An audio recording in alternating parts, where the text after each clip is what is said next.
Okay. અને કયા ingredients જોઈશે એમાં? તુવેરની દાળ, ધાણા, હળદર, મીઠું, મરચું, તેલ અને હિંગ.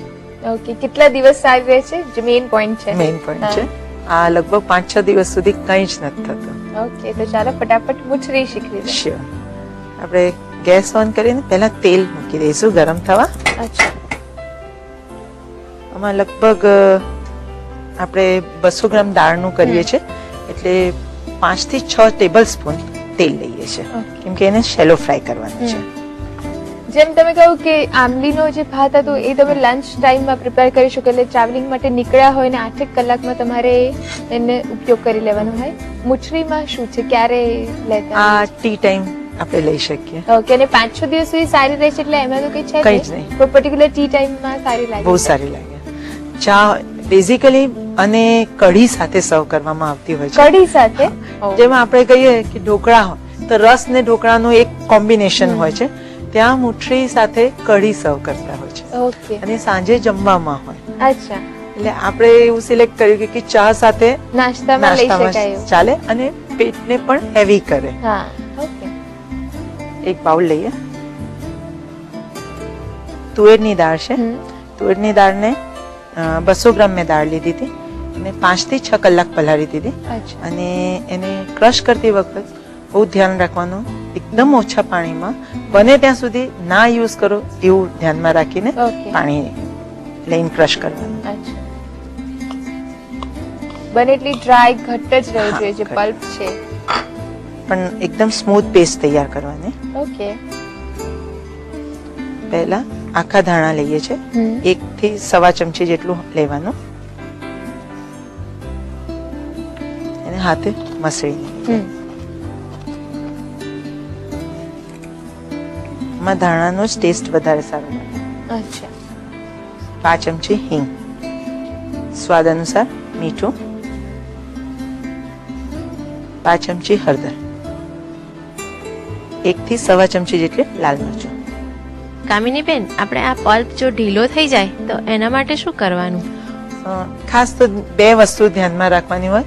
એક તો પલ્પ ઢીલો થઈ જાય તો ચાયણી એક બાઉલ લેવાનું, બાઉલની ઉપર પ્લાસ્ટિકની ગળણી મૂકીને એની અંદર મલમલનો કટકો મૂકી આ પેસ્ટને મૂકી દેવાની. સમય હોય તો લગભગ 10 મિનિટ રાખો તો પાણી બધું નીતરી જાય. એ સમય ના હોય કેમ કે આપણે ટૂર માટે કરીએ છીએ તો આપણી પાસે એટલો સમય નથી, તો એની અંદર 2 ચમચી ચણાનો લોટ અને ચપટી ખાવાનું સોડા નાખી દેવાનું, જેથી કડક ના થઈ જાય. ખાસ ધ્યાન રાખો. થેન્ક યુ કામિની બેન.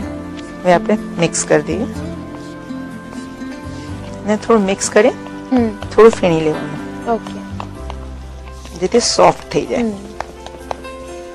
ઓરિજિનલી પણ મુછરી આ રીતે તૈયાર થાય છે કે બીજા કોઈ ઇન્ગ્રેડિયન્ટ્સ એડ કરવાના ના, હોય છે? કશું જ નહીં, આ જ રીતે તૈયાર થાય.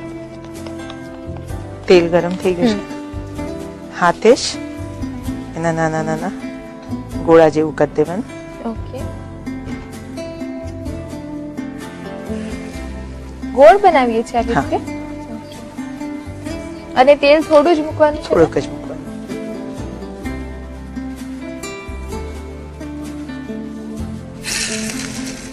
વધારે નહીં મૂકવાની, એક સામટે થોડું થોડું કરીને. અને તેલ આ રીતે થોડું ઉપર રેડતા જવાનું.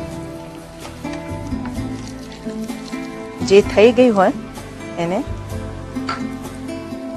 પલટાવી દઈએ. ડીપ ફ્રાય કરી શકીએ છીએ ને? ડીપ ફ્રાય કરાય પણ આટલું થીક હોય એટલે ચડે નહીં. અચ્છા. અને અત્યારે થોડું થોડું ગોલ્ડન કલર થાય એટલે કાઢી લેવાનું, પછી ફરીથી એને થોડું વઘારીને ધીમા તાપે થવા દેવાનું. આ થઈ ગયું છે. ઇઝીલી લેવાય એવું થાય એટલે આપણે એને અત્યારે કાચું પાકું જ છે અંદર તો અત્યારે પણ નહીં ચડે? ના, ના ચડે.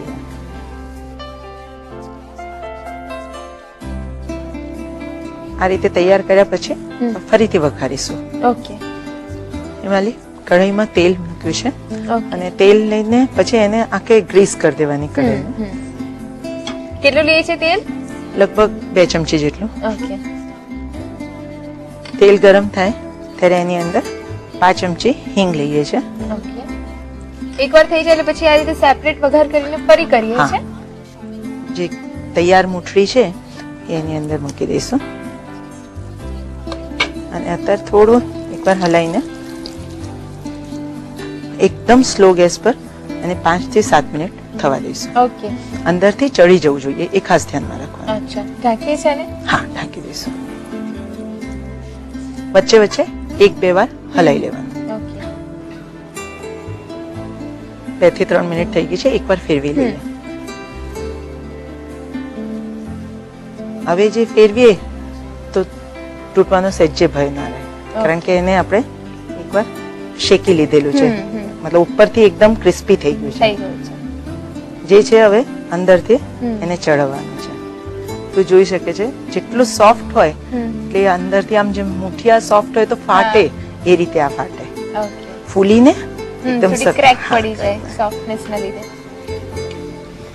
ફરીથી ઢાંકીને કરીએ ફરીથી ઢાંકીને હવે લગભગ 3 થી 4 મિનિટ વધારે થવા દેવાનું એટલે તૈયાર થઈ જાય. હા અલ્પાબેન, કામિનીબેન, આપણે આ મૂઠડીમાં ભાજી કે કોબીજ કે એવું કોઈ વેજીટેબલ્સ નાખી શકાય? ભાજી સારી લાગે, કોબીજ ના સારી લાગે. ભાજીનો ટેસ્ટ એક દાળની સાથે કોમ્બિનેશનમાં બી સારું લાગે અને જે સ્ટોરેજની વસ્તુ હોય એમાં કોબીજ ને બધું સ્ટોર ના થઈ શકે, એટલે તમે ભાજી લઈ લો તો વાંધો ના. Thank you. ભાજીમાં કોઈ પર્ટિક્યુલર ભાજી લઈએ છે? હા, મેથીની ભાજી વધારે સારી લાગે, સુટેબલ છે દાળની સાથે. ઓકે. અને કાંદા લેવાય, કાંદાને સાંતળી લેવાના પહેલા સેપરેટ, પછી એની અંદર દાળની અંદર એડ કરી પછી મૂઠડી બનાવવાની. ઓકે. થઈ ગઈ છે હવે? થઈ ગઈ છે, 4 મિનિટ થઈ ગઈ એટલે આપણે ચેક કરી લઈએ આ રીતે. અને આમાં ખાસ એ કે તેલ બહુ એબ્ઝોર્વ નથી કરતું. સુગંધ બહુ જ સરસ આવે છે. દાણા અને હિંગ હોય ને, હા, આ રીતે થોડા તેલ વાળા જ રાખીએ છીએ. આની સાથે હિમાલય સર્વિંગમાં આપણે ચટણી બનાવીશું. ઓકે. એક બાઉલ લઈએ. ચટણી બહુ ઇઝી છે, ટ્રેવલિંગમાં ઓલવેઝ તમે કેરી કરી શકો. પાલકની સેવ હોય, પાલકની સેવને ક્રશ કરી લીધી છે અચ્છા. અને ક્રશ કર્યા પછી આ આપણે ડબ્બામાં પેક કરીને લઈ જઈ શકીએ. લીંબુ વેરી કોમન થિંગ કે લીંબુ આપણી જોડે હોય જ. મીઠું ને લીંબુ અને પાણી ઉમેરીને ચટણી બનાવવાની. ઓકે, એટલે જ્યારે ખાવી હોય ત્યારે જ આ 3 વસ્તુ મિક્સ કરીએ છીએ. અધરવાઇઝ પાવડર કરીને લઈ પાવડર ફોર્મમાં લઈ જવાના. લગભગ 3 ચમચી લઈએ છીએ. ઓલરેડી સેવમાં હોય જ મીઠું, પણ તો બે ઉપરથી પાણીના ભાગનું થોડું નાખીશું. ઓકે. એની અંદર પાણી ઉમેરીશું. જે રીતે આપણને ચટણીનું ફોર્મ એટલે સેમી લિક્વિડ જ કરવાની. 2 થી 3 ડ્રોપ લીંબુના રસનું નાખીશું. થોડું પાણી ઉમેરીએ. ચણાનો લોટ હોય એટલે પાણી એબ્સોર્બ કરી લેશે. તો બહુ ઈઝી થઈ જશે પાલકની ચટણી. અને ઓન ધ સ્પોટ જ બનાવવાનું. કલર કોમ્બિનેશન, ટેસ્ટ વાઇઝ, છુંદો ને બધું કેરી કરવામાં ઘણીવાર ચાશણી એની બહાર આવી જતી હોય છે, આમાં કોઈ જ પ્રોબ્લેમ ના આવે. ઓકે. હવે આપણે એને સર્વ કરીએ.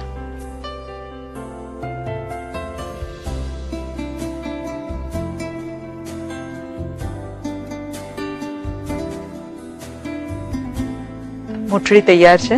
ટ્રેવલિંગ મેનુની આપણી ચોથી વાનગી છે.